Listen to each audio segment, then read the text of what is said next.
Et aujourd'hui, je voudrais parler d'argent. On est obligé de parler d'argent. Je voudrais aujourd'hui parler d'argent. Il y a des artistes comme Andy Warhol, il y a des artistes comme les nouveaux Jeff Koons et Damien Hirst qui ne cachent pas leur position par rapport à l'argent, qui disent « I am here to make money. Money is important ». Si Picasso faisait 200 $ et pas 20 millions de dollars, ce n'est pas Picasso.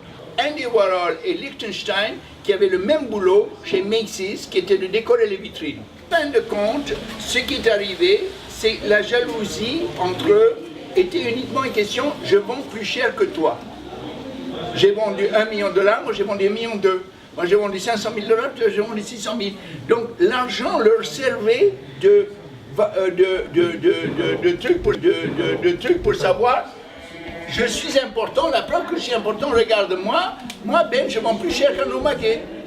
Arnaud Maguet, il arrive à vendre à 6 000 €, 10 000 €. Moi j'arrive à vendre la même pièce à 20 000 €. Tu seras le premier à qui on coupera la tête.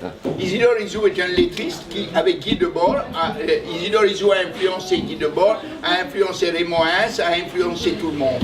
En les influençant, je pense qu'Isidore Isou était très important.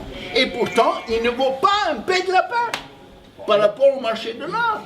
Il ne vaut pas un paix de lapin. Et moi, je persiste à dire, les Français ont laissé passer Duchamp, les Américains l'ont récupéré. Il ne faut pas laisser passer Isidore Isou. Et pourtant, Isidore Isou est mauvais. Pourquoi? Parce que quand il fait un tableau, il nous fait un graphisme ridicule, un dessin ridicule. Par contre, sa théorie sur l'ego et sa théorie sur le moi et sa créativité, sa créatique et son infinitésimal et son supertemporel sont importants. Donc disons que je ne veux pas dire tel artiste il vend cher donc il est important, parce qu'il y a aussi tel artiste ne vend pas cher et pour moi il est encore plus important. À un moment donné, historiquement, en 1967, en 1966, Surface, Viala, tout ça, ont été importants. Mais les Américains, ils n'ont même pas regardé. Les Américains, ils ont ignoré complètement Support Surface. Ils n'ont même pas voulu savoir qu'il y avait groupe pour Support Surface. Ils ont parlé de Reimann, ils ont fait monter les prix de Reimann, ils ont parlé de Barnett Newman, ils ont parlé de tout le monde, mais ils n'ont pas parlé de Support Surface. Alors nous, pour qu'on parle de Support Surface, il faut que l'État français dise attention, nous dans notre carte, on met Support Surface. Et donc Bernard Cesson fait une exposition de Support Surface à New York. Et alors là, Support Surface commence à exister. Le président Panchonnet, au début, il voulait attaquer l'art. Oui ou non? Et qu'est-ce que c'est qu'il y a dans la présidence Panchonnet qui est important? Ce qui est important, c'est qu'ils se sont battus justement contre le marché de l'art en voulant faire une œuvre pour la dynamité de l'intérieur et qu'en fait, ils se sont retrouvés englobés dans le marché, ça fonctionnait et ça les a profondément stimulés, non, embêtés, emmerdés. Et en 90, ils ont tout stoppé. En pleine gloire, puisque quand même, ils étaient au musée d'art contemporain à Paris, ils étaient partout, à Bordeaux, ils étaient partout. C'était toute une cuisine qu'ils ont voulu dynamiter, et malheureusement, eux, ils se sont trouvés piégés là-dedans, et quand ils ont vu qu'ils étaient piégés, ils ont eu l'honnêteté de dire non, on ne veut plus. Répondre au débat, dans la crise de l'euro, faut-il ou pas acheter de l'art? Votre réponse est tous oui, si j'ai bien compris. Ici, il n'y a personne qui dit Oui, non. mais on n'a pas d'argent. Mais alors le problème, la deuxième question, pourquoi? Pourquoi faut-il acheter de l'art? Pour la simple raison que l'art dure, la Ferrari ne dure pas.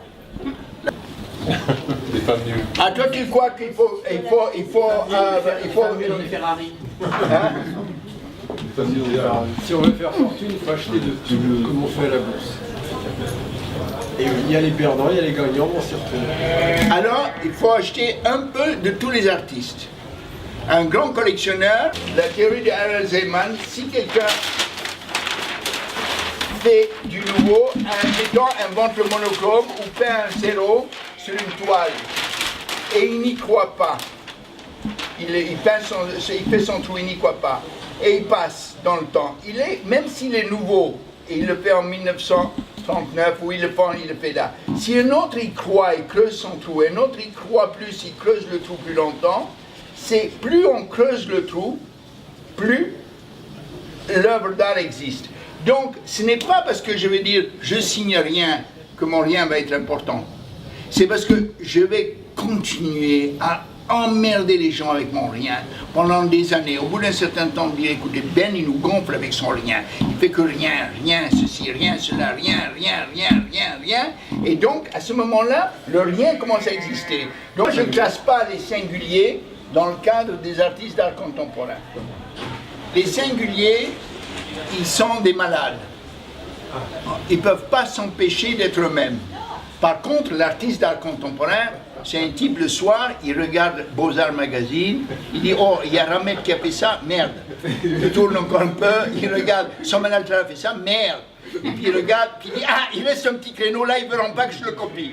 Et hop, il fonce dans le truc là. On dit, tu l'as copié, mais non, c'est pas vrai, je ne l'ai pas copié, je suis là. Et il se démerde. L'artiste d'art contemporain, c'est un type qui joue aux cartes. C'est un malin. C'est un malin. Tandis que le singulier, il est malgré lui malade. Ah, le singulier. Il est à la base de, etc. Voilà, voilà. Messieurs, ouvrez notre bouteille de rouge et c'est fini. Le débat est fini. Si vous avez des questions, je réponds à toutes vos questions. Faut-il acheter de l'art aujourd'hui? Parce que moi, je vous avais dit, dans 15 jours, si vous avez 50 000 € à la banque, ils ne valent plus rien.